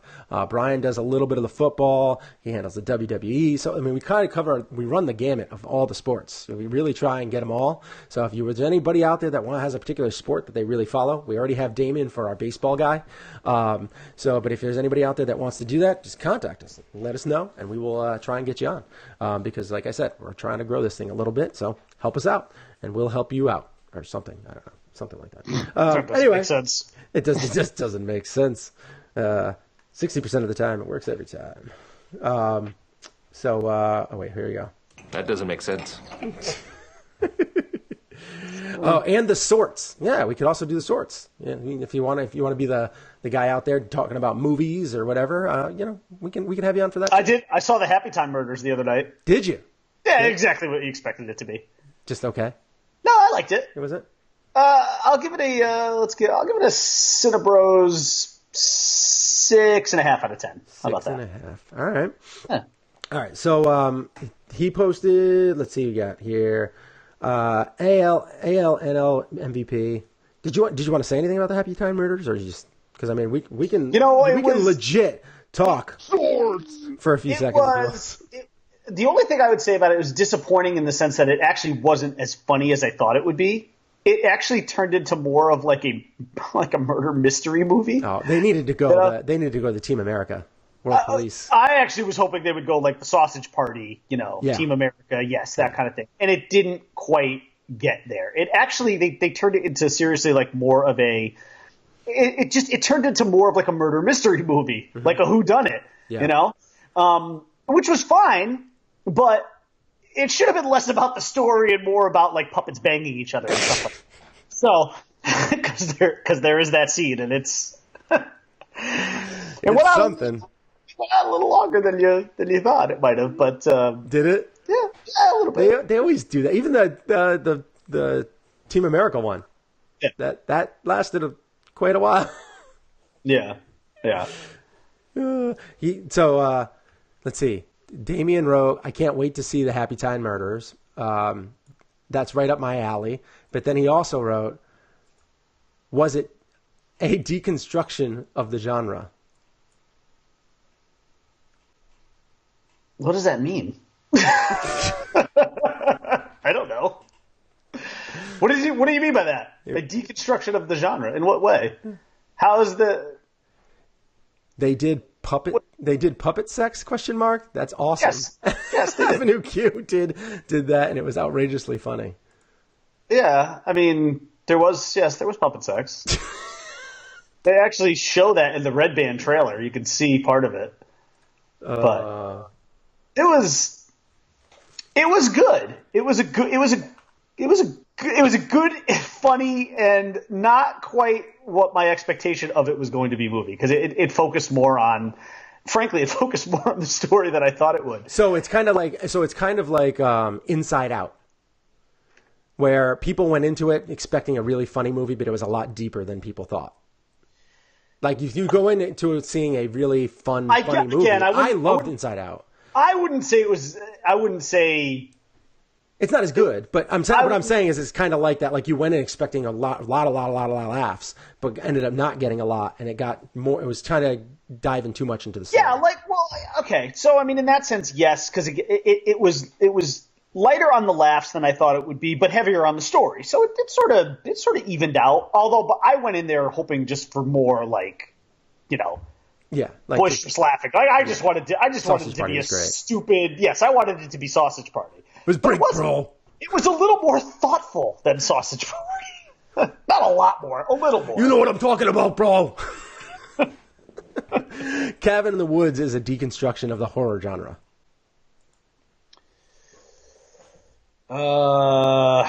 Cabin in the Woods, is that the one I hate? No, Cabin Fever is the one I hate. The Cabin Fever is the movie I think is the worst movie of all time. Cabin Fever. Yeah. Okay, so that's what he was talking about. It's basically breaking the genre down and examining it through absurdity. Yes, without a doubt. That's what Happytime Murders was? Without question. Yeah. I think Damien has hacked my computer. It was a little bit political, too, in the sense that, like the way puppets were viewed in society. Almost like racist, kind of. Certainly a prejudice. There's certainly a prejudice in the way that people looked at puppets. And that the way that they were. So, yeah. I mean, it had a lot. It was a slightly more intelligent movie than I think you would have expected. All right. So I think Damien has hacked my computer because I have like a drop-down screen where it shows like the thumbnails for all the sites that I like to go to. Yeah. And my official New York Yankees one, to go to their page, I just click on it, takes me to the page, has a Boston Red Sox logo on it. And it was New York the last time I looked. I think he's literally hacked my page. Back to my computer. He's a smart guy. He's like War Games. He's War Games smart. You just earned Happytime Murderers another $7 because Damien's going to go see it. going to go see it. Oh, good. He should. He should see it. Oh, I'm with him with his comment as far as it being right up my alley. It was 100%. I couldn't wait to see it. Yeah. I was very excited to see it. I didn't think it was going to be that great. I didn't like the trailers. I didn't really care for him. I thought it was kind of stupid. Yeah. Yeah. I did. I really did. The one part I thought that was actually really funny was like Melissa McCarthy's character. She gets it's like a flashback to when her and the main puppet guy Phil Phillips were partners. She gets shot, and they had to rush her to a puppet hospital because that was the only thing that was the closest, and she had to have her liver replaced with a puppet liver. And so, like, there's this one scene where she could, like, it's supposed to be like the human equivalent of blow, but she could basically snort this, like, purple sugar because her liver is a puppet liver and it can handle it. It's just, it's silly. Oh, my Lord. All right. So let's get into the AL MVP race. Yeah, I don't know where I was going with that. We only have a few minutes left. We're gonna hang up in a few minutes. We only have a few minutes, so we got a long weekend of shopping and stuff to do. All the Labor Day sales or whatever is going on. I'm actually gonna go buy some faucets because I got to get a couple faucets, and faucets are on sale. That's a nice little Saturday. 30-40% off. Yeah, going to the Home Depot. Home Depot. I don't know. Bed Bath & Beyond. I don't know. I don't know if we're gonna have time. I don't know if we'll have time. I had a little Frank the Tank moment last night when it felt so good when it hit the lips. I was drinking some wine last night. It was like, ooh, first sip. Ooh, that's really tasty. Really tasty. I don't do wine. I had a naughty nurse last night.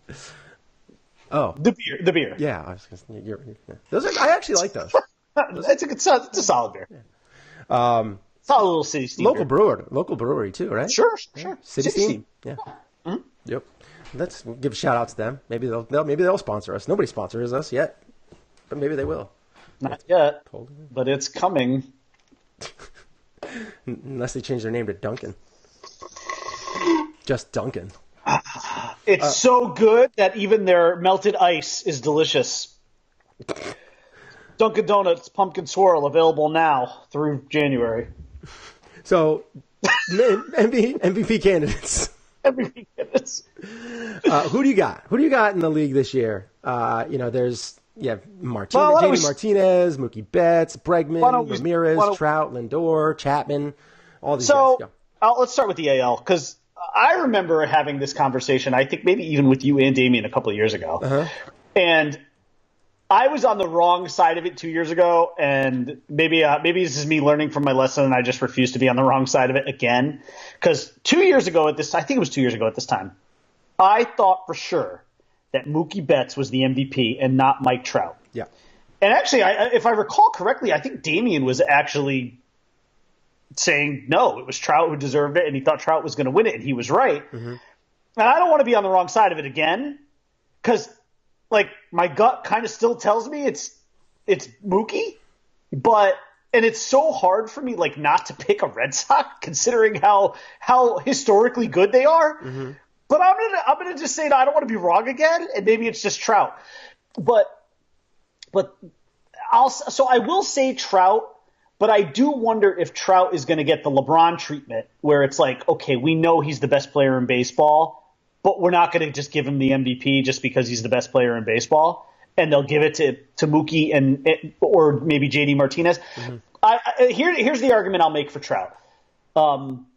I mean, obviously, he's just otherworldly. Again, he is like LeBron in that he's the best player in baseball, head and shoulders over whoever the second best guy is. I don't even know who the second best guy is. Maybe it's Mookie. Strong shoulders. Maybe it's Mookie Betts. I don't know who the second best player in baseball is, but I know that you can make an argument for a number of guys being number two, but you can't make an argument about who's number one. And it's the same in basketball. We know it's LeBron, and then there's a bunch of other guys who you can make an argument for number two, whether it's Durant, whether it's Kawhi Leonard when he's healthy, whether it's James Harden, Russell Westbrook. There are a number of guys who could be number two in the NBA. but there's only a number one, and it's LeBron. In baseball, it's the same. It's Trout, and then it's a bunch of other guys beneath him. Who do you got? You got Mookie Betts. You got Paul Goldschmidt. JD Martinez. There's a lot of guys. There's a lot of guys who could be, number Altuve. There's a lot of guys in the conversation, but it's Mike Trout.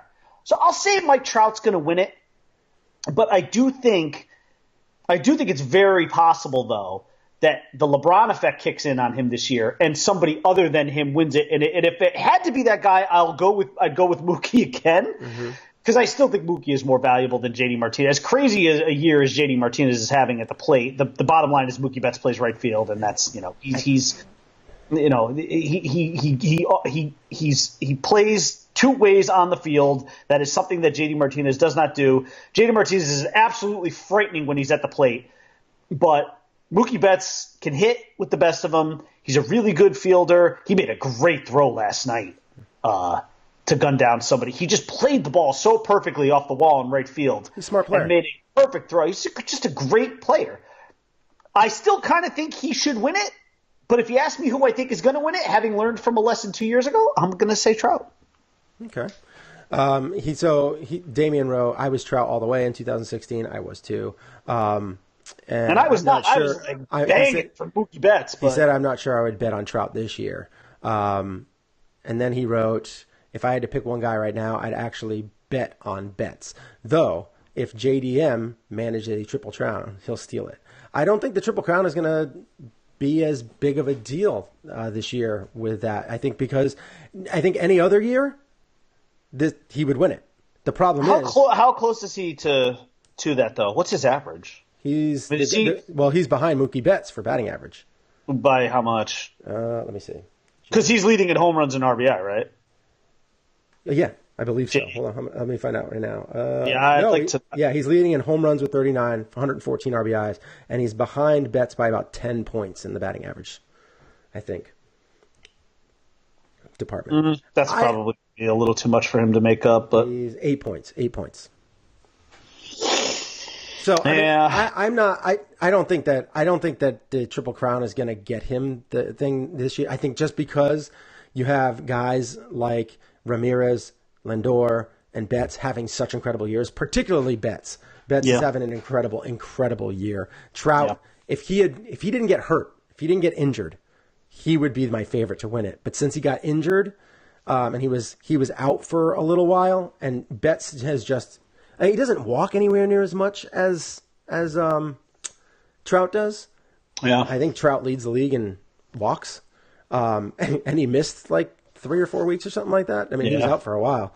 I do think that you're going to see Martinez in the top 5. I think Boots will be right now. I would have to say Mookie Betts is probably going to win. The guy I think should win is Francisco Lindor. I think that he's just being a shortstop. And I was a shortstop in college. I know how hard the position is and how incredibly good you have to be at it, baseball in general, to play the position. And he plays it at such a high level, and he does so well. And he's got almost 30 home runs. He's such a small dude. Got almost 30 home runs.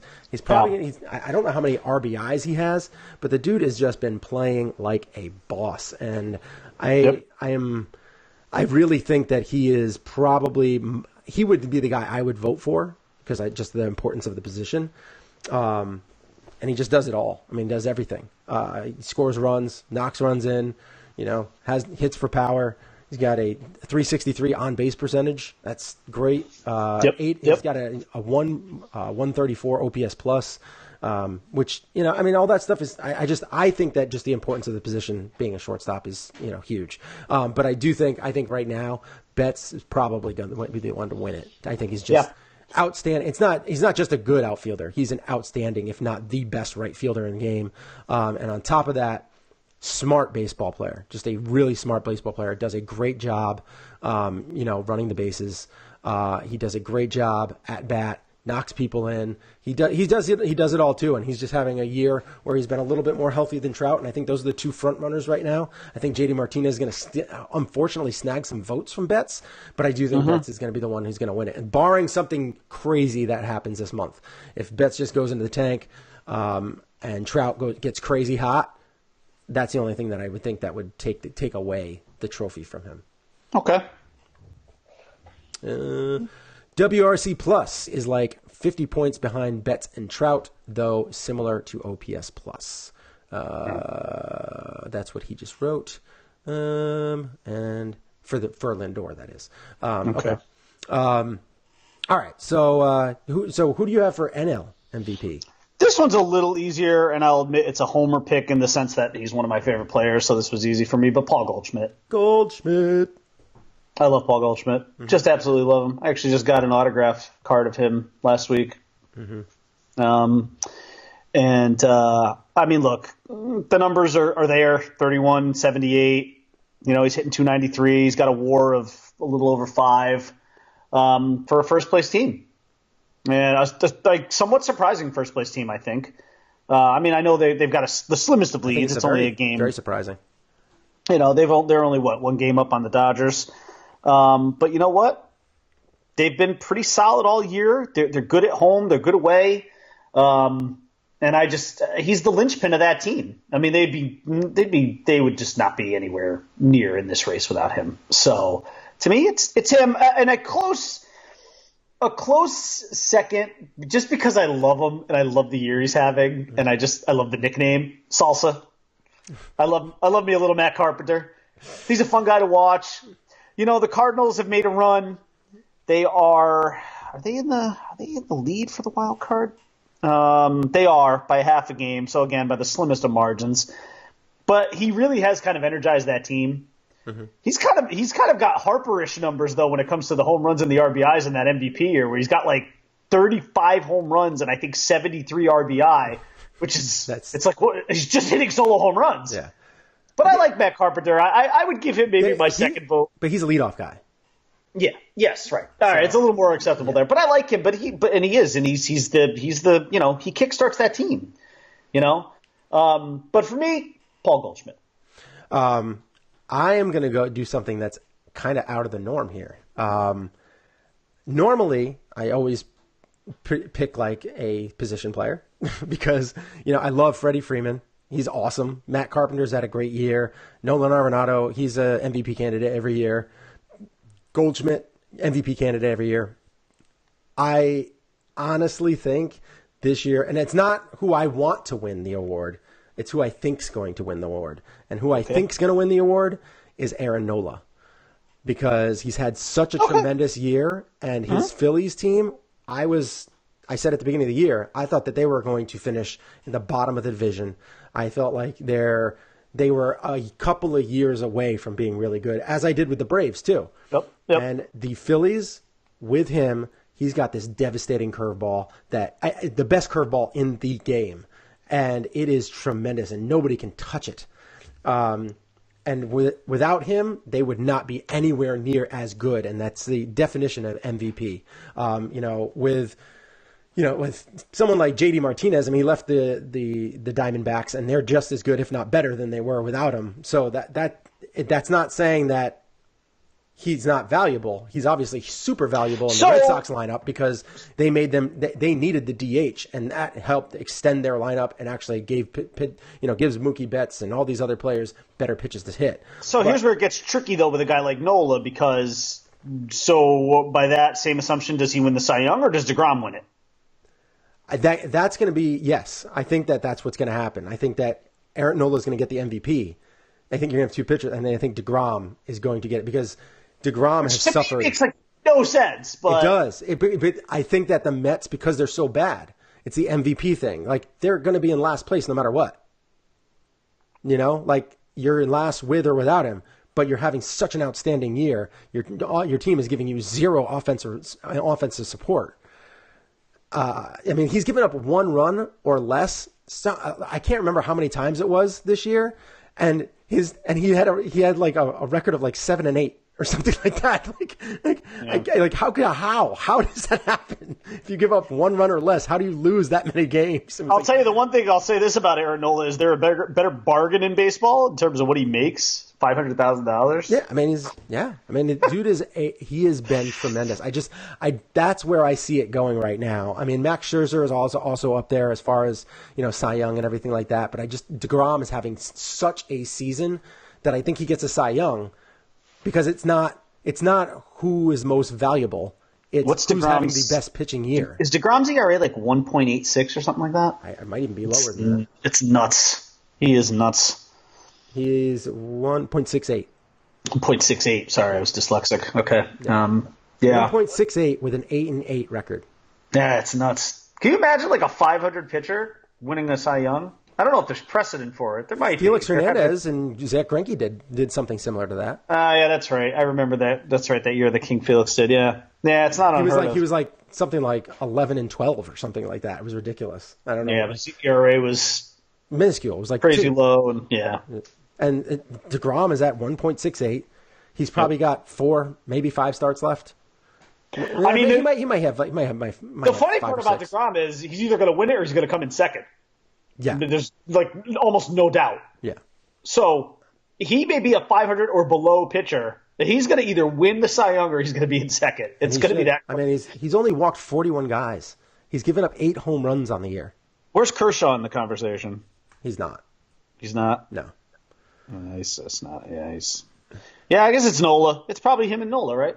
Him and Nola and Scherzer are the Cy Young candidates. At max, yeah. But I just think that Aaron Nola is so valuable to his team, whereas DeGrom, he's valuable to his team, but they're not winning.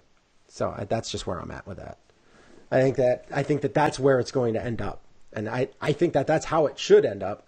But the guy I want to see win is Goldie. I think Goldschmidt. I just love Goldschmidt. He's just such an incredibly talented player. I hope it's him. Obviously, for selfish reasons, because I like him so much. But to me, it's him. I'm not in a walk. But... Goldschmidt had a terrible start to the season. The first 2 months of baseball, he was terrible, 250 batting average. He was bad. Somebody dropped him because they thought he was just done in my fantasy baseball team league. I was like, what the heck is this guy doing? But I wasn't number 1 on the waiver wire, so I wasn't able to get him. No, because I was like, what the hell is this guy doing? Yeah, that's pretty dumb. Some people do that from time to time, though. In drafts, they just get so sick and tired of they're like, oh, I finally drafted this guy, and he ends up putting up the worst numbers of his career, and he must be done. You get in your own head, and you can kind of spin out of control, like you did with Gurley last year. Yeah. Yeah. It's why did I do that? Yeah. It happens. It happens in fantasy sports. But I wasn't able to get him, but it is what it is. Sorry for your loss. Not my loss. It wasn't my gain. My team's still good. I'm still in first place. Although in Damien's league, I was able to trade to get Matt Carpenter before he got hot. Yeah. I was looking at some numbers, and his contact where he was hitting the ball hard. Yeah. Was outrageous, and he just wasn't finding any luck. So I just bet that he was going to start finding the luck. Eventually, those hard hit balls, they're gonna find holes. And right after I got him, he started going on a tear, and hitting home runs, tons of home runs, and just going crazy. So which helped me out, but unfortunately, the rest of my team is in shambles. So not doing so well in that league. All right, so NAL MVP. I don't play fantasy baseball. It's not my thing. It's just strange because I love baseball more than football, but I only get into football. And that's a lot of people. I don't have enough time to dedicate to baseball. I can't do it. I get too obsessive about fantasy sports as it is. So if I had to do baseball and worry about it on a daily basis, I think I would just be useless to my family. I don't know if Damien feels the same way about this, but as far as fantasy baseball goes, I find it a lot easier than football. I have to pay less attention to it because the players play every single day. Yeah, see, whereas I feel like I'd be paying more attention to baseball because it's a daily basis sport. But they play every day, so you don't have to change your lineup. Yeah, I don't know. I feel like I'd be looking at it more often. I'm not I don't look at my fantasy football lineup throughout the entire week. It's concentrated more on Friday and Saturday, and then obviously Sunday morning when I'm when my head is just spinning and I'm like, oh, should I move this guy? Because then you start to overthink it. Mm-hmm. And that's what I'm worried. I would apply that to baseball, but I'm worried I would apply that sort of thinking on a daily basis. I know my obsessiveness, so I think it's the smart thing for me to stay away from fantasy baseball. Yeah, I find it just very easy. I actually have a trophy right there from last year for baseball. Oh, it's a little guy. Look at that. Yeah, I have more too. I have a ton of baseball trophies for but yeah, it's what's left to talk about today? nothing. That's it. Oh, we're done. We're done. It's pretty much over. In the league, I had fourth most wins.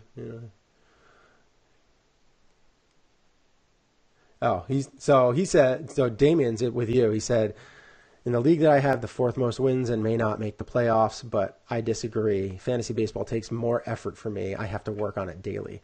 I don't have to. Because for me, your everyday players, catcher, through right fielder, whatever you want to do, they play every single day, so you don't have to adjust your lineup.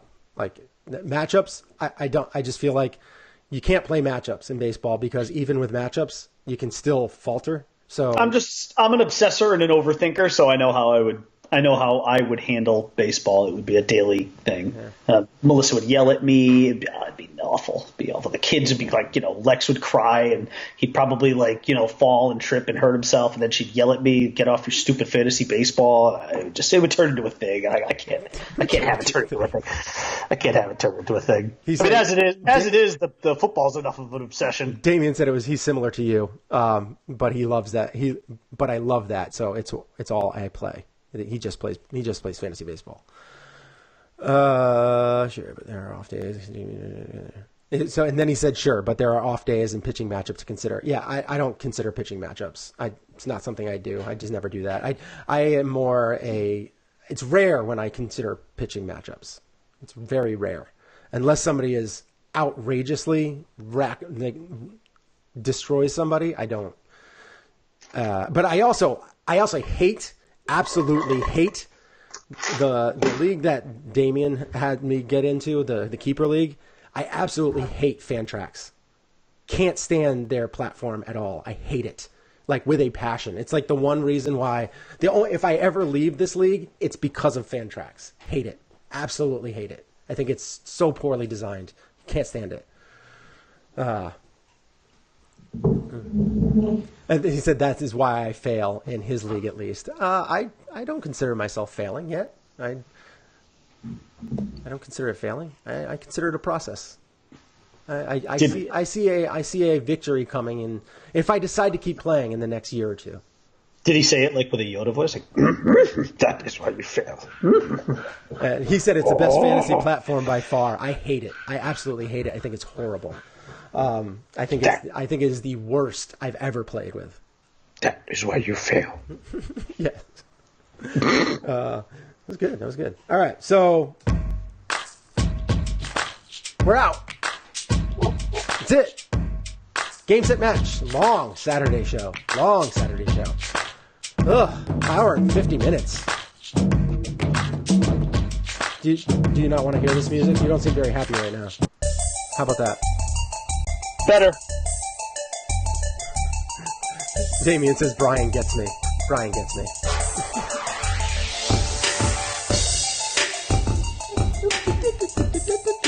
All right, so I don't know. Let's leave. We got to get out of the show. Shane and the Briman. We got to get out of this show. Facebook.com/ShaneandtheBriman. Twitter @ShaneandBriman. Find me on Twitter @EinhornersFinkel. You can find me on Twitter at @_Bri_man. Oh boy. Oh God. Seriously, let's get out of here. It is. We talked a lot of sports today. We're going to be back on Monday. We will be talking. I can't wait. I mean, football season's almost here. Very, very close. 1 week away. Basically 1 week away. I mean, they're going to start games on Thursday, and then we'll have Sunday games mad, and we'll have some stuff to talk about. Maybe we'll have another Saturday show next week. I don't know what's going to happen. Anything could happen. Definitely going to be here Monday. Yes. Right? I believe so. Bueller. I can't see why we wouldn't be. And our shows on Saturday will be shorter. We're gonna be making all of our shows. Test run. Yeah, it will be all of our shows will be somewhere between about 45 minutes to an hour. Monday, Wednesday, Saturday. Most Wednesdays, sometimes life gets in the way, and we have to change. So, yeah, Brian. Hey, he said he gummed up the works. Damien, he gummed it up. Oh, with all his talk. He just kind of, but it was good. I was glad. It was nice to have him on. We should have just had him on the show. I mean, we should have brought him in for AL and NL MVP. Well, yeah, it would have been funny with like Xander in the background making noise, and yeah, it would have been good stuff. It would have been good stuff. He'd have been mad because, like, you know, he probably would have given me like the finger or something like that because I dissed Fantrax and his father's favorite fantasy site destination. Just hot garbage. Can't stand it. What are you reading there, buddy? I'm not reading. I'm typing up the title in the description. Oh. I'm getting ready. Wow. That's impressive. Getting things ready. I got stuff to do today, man. I got to move this along. All right. Well, you got a nice little Saturday. So do I. Saturday, yeah. I don't know what I'm doing after this. I don't know if I'm gonna go to the depot today. Might do it tomorrow. Spend Beyond. Not going to Bed Bath & Beyond. Although I do have because they send them out every day a 20% off coupon. I have like 70 of those in my car. They're in like my console. You open the console up and all these Bed Bath & Beyond coupons just like pop out. They're all like folded in half, stuffed to the side. I swear I've got to have 50 of them. I've got. Yeah. I have. It's not even a remote exaggeration. They come out every day. Bed Bath & They Beyond. come with like magazines. They come in mail. They fall out of the sky. I don't know. They do. It's like every day. They just come at you from all. Come to our store. We'll give you 20% off. I like how they actually they do mark up their prices like about 20%. Oh, of course they do. I know you're basically just getting it for normal regular price. But like, what's funny about them is that they all, of course, have expiration dates, except they never expire because they always take them. Yeah, It's the stupidest thing. Like, why bother? Don't put an expiration date. Because they know that you can just go online and get another one. But they don't. No, but they don't. But they take them no matter what. Like, regardless of expiration date, I could bring one in from 2016 and they would take it. Why bother with an expiration date? Yeah, no, they put the expiration date on there, but they just take them anyway because they know if you just check your app. They do it because they make you believe that there actually is an expiration date, so they want you to rush to the store before it expires. But it doesn't expire. Little known facts by the Briman. Bed Bath Beyond. Bed Bath Facts by the Briman. Bed Bath & Beyond with the Briman. That could be a segment. We will totally take you as a sponsor. We would. Stay classy. See you later, guys. We'll see you on Monday. Peace out. Bed Bath & Beyond with the Briman.